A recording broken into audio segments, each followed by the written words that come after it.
Assalamualaikum warahmatullahi wabarakatuh. Alhamdulillahirabbil alamin wa bihi nasta'in ala umuri dunya waddin.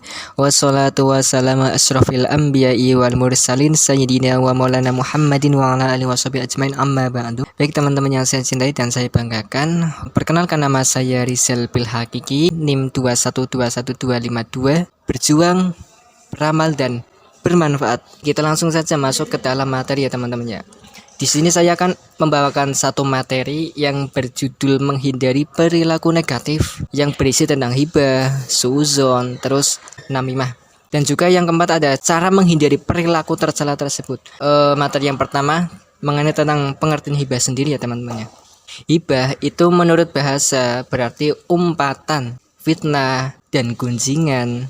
Kemudian kata umpatan tersebut itu dalam Kamus Bahasa Indonesia dapat diartikan sebagai perkataan yang diidentikan dengan kata gosip. Tahu gosip kan teman-teman ya? Gosip yaitu kata negatif tentang seseorang atau mengatakan perilaku seseorang tidak disukai dari orang tersebut. Nah, hibah sendiri itu kan identik dengan gosip.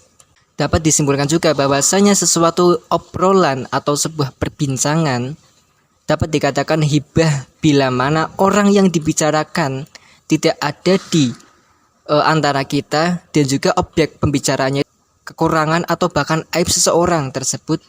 Materi yang kedua tentang suudzon. Ada yang tahu suudzon kan? Pastikan teman-teman udah nggak asing dengan kata-kata suudzon ya.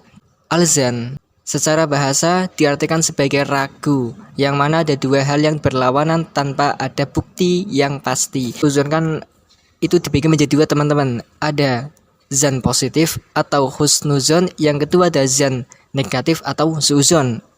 Misal nih ada salah satu contoh, saya contohkan dari sebuah pasangan dua seseorang ini dalam perilaku husnuzon ya, dua pasangan perempuan, satu perempuan dan satu laki-laki ini udah tunangan. Misal nih perempuan mengatakan satu hari kok tidak komunikasi, mungkin dia sedang sibuk mencari halal untuk menghalaliku. Itu bagian dari husnuzon atau berbaik sangka ya teman-teman ya. Adapun suudzon atau berburuk sangka, misal nih di sebuah perkuliahan ada seseorang, pastikan perkuliahan kan tidak luput dengan mahasiswa satu kelasnya ya. Ada satu mahasiswa mengatakan bahwasanya dia kok nggak pernah berangkat masuk kuliah, pasti dia malas. Nah, kata-kata itu adalah bagian dari suudzon karena berburuk sangka atau negatif lah sifatnya. Kemudian materi yang ketiga tentang namimah. Tahu namimah enggak? Secara etimologi ya teman-teman ya. Bermakna adu domba, bermakna suara pelan atau sebuah gerakan. Ya, jadi intinya ada tiga orang ya teman-teman ya. Ini si A, si B, dan juga si C.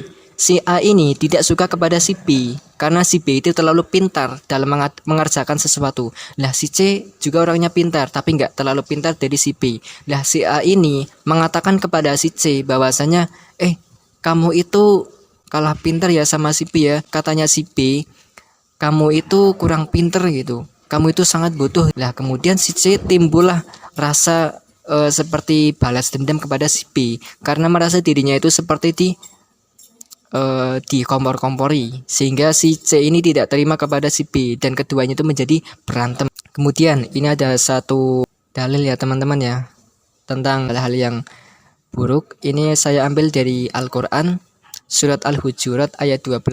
Bismillahirrahmanirrahim. Ya ayyuhalladzina amanu ijtanibu katsiran minadh-dhanni inna ba'dadh-dhanni ismu wala tajassasu wala yaghtab ba'dukum ba'da ayuhibbu ahadukum ay ya'kula lahma ahihi mayyitan fakarihtumu wattaqullaha innallaha tawwabur rahim. Artinya, wahai orang-orang yang beriman, jauhilah banyak prasangka, sesungguhnya sebagian prasangka itu dosa. Janganlah mencari-cari kesalahan orang lain dan janganlah di antara kamu yang menggunjing sebagian yang lain. Apakah ada di antara kamu suka memakan daging saudaranya yang sudah mati? Tentu kamu merasa jijik. Bertakwalah kepada Allah, sesungguhnya Allah Maha Penerima Taubat lagi Maha Penyayang. Hibah itu sesuatu yang sangat buruk ya teman-teman ya. Karena dari hibah itu ibarat memakan daging saudaranya. Seseorang yang dihibah itu pahalanya masuk ke dalam orang yang dihibahi. Kemudian dosa yang dihibahi itu masuk ke dalam orang yang menghibahi. Kemudian ada beberapa cara untuk bisa menghindari dari perilaku tercela ya teman-teman ya. Dari 3 tadi. Yang pertama itu jadikan agama sebagai pedoman dalam berperilaku. Karena apa teman-teman? Seorang pemuda ataupun seorang manusia lah tidak bisa berpegang teguh dengan agama dan ilmunya, maka dia akan gila dengan hawa nafsunya. Terus selektif dalam memilih teman itu juga sangat perlu teman-teman ya. Karena kapal tenggelam itu bukan karena air di sekitarnya, melainkan air yang masuk ke dalam kapal tersebut. Terus yang ketiga, harus punya prinsip hidup. Jadi ibarat kata itu man arafa nafsahu faqad arafa rabbahu. Barang siapa yang mengenal dirinya maka dia akan mengerti siapa Tuhannya. Jadi mengintrospeksi diri sendiri itu sangat perlu teman-teman ya. Kemudian utamakan pendidikan karena hanya pendidikanlah yang bisa menyelamatkan bangsa dan itu juga bisa menyelamatkan diri kita sendiri juga dan yang lain sebagainya. Alhamdulillah materi kita ini bisa selesai ya teman-teman ya, sedikit. Semoga bisa bermanfaat untuk kalian semua, untuk penonton semua. Mengenai tentang pembahasan yang tadi, ini juga menyangkut dari materi ya, dari dawuhnya Gus Baha, Islam itu enak. Kalau misal kita dicintai berarti kita diridhoi. Kalau misal kita digunjing ataupun dibenci, berarti dosa kita berkurang. Jadi keduanya sama-sama dapat rahmat. Ada satu kata-kata dari saya teman-teman ya. Hidup cuma satu kali, jangan sampai kita menua tanpa arti. Jangan sampai diri kita menganggap bahwasannya kita adalah palu sehingga kita mengatakan bahwa semua orang adalah paku. Terima kasih, mohon maaf bila ada kata-kata yang salah, mohon dimaafkan. Semangat dalam mencari ilmu karena ada beras yang perlu dimasak menjadi nasi dan ada ukhti yang perlu dijadikan istri. Saya pamit undur diri. Wassalamualaikum warahmatullahi wabarakatuh.